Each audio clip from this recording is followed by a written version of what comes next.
Teenagers in the 1950s had higher-pitched, perky, breathy voices that signaled they were squeaky clean and conformed with traditional family values. Post-World War II prosperity had created a generation with disposable income and leisure time, which had never really happened before, and sure does explain an awful lot. By the 1960s, teens were either partying on the beach or really into counterculture, man.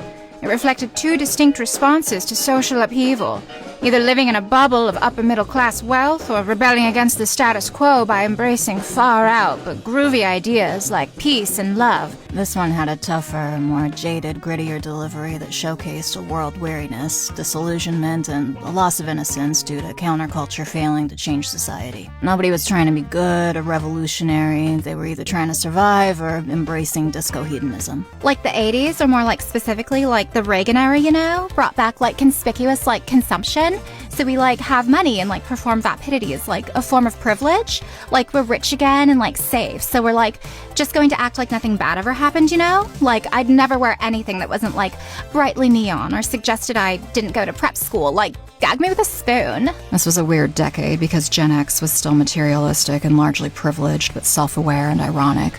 The vocabulary from the 80s was still there, but they said whatever with an eye roll instead of a giggle, and the rise of alternative culture and grunge in response to events like the fall of the Berlin Wall showed that they rejected the superficiality of the 80s, which created a sense of aimlessness and detachment, but genuine care.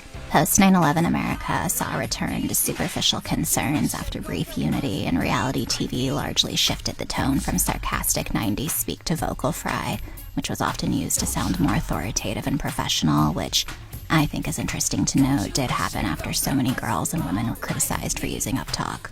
The shift from vocal fry performance to authentic vulnerability reflected the maturation of social media and growing backlash against fakeness.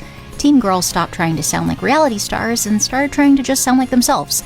The 2008 financial crisis and Occupy movements also created class consciousness that made conspicuous consumption less appealing, and then film moved from glossy productions to more indie aesthetics. Get ready with me while I explain the shift from authentic vulnerability to hybrid performance that reflects the generation's unique position as digital natives who've seen all previous iterations of teen culture archived online and can literally consciously choose elements from each era, as well as just hijack any words they like from AAVE and the drag community. So the isolation that was experienced in 2020 made online identity primary, so now we have speech patterns represented that are simultaneously hyper-aware and genuinely expressive. They simultaneously embrace and mock all previous teen girl stereotypes, so they're in on the joke while also sincerely participating.